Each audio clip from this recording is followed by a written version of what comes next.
Good morning and thank you for joining us. Let's start today's technical analysis with the dollar-yen pair and the recent events stirring the markets. Greg? The dollar-yen pair has fallen 0.8% in the last two sessions. Stochastic has moved into oversold territory.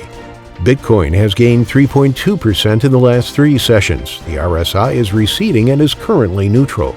The price of gold has gained 1.2% in the last two sessions. The stochastic RSI has moved sharply into oversold territory. The price of crude oil has fallen 2.3% in the last three sessions. The ATR is cooling down and is now giving a low volatility signal. Thank you for sharing with us. Now let's hear from our news department. Oil prices fell about 2%, pressured by swelling output from Libya and fears that further coronavirus measures may slow the recovery in the global economy. A top aide to the British Prime Minister is stepping down, a sign of the waning influence of advisors who advocated a split with the EU.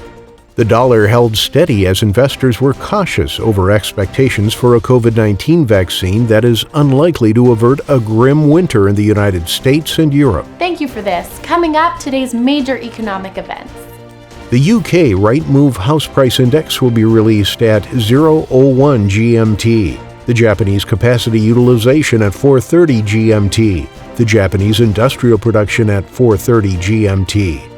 The Eurozone's reserve assets total at 1100 GMT, the U.S. Export Price Index at 1230 GMT, and the U.S. Import Price Index at 1230 GMT. We hope that you've enjoyed today's market outlook. On behalf of all of us here, we wish you a productive trading day.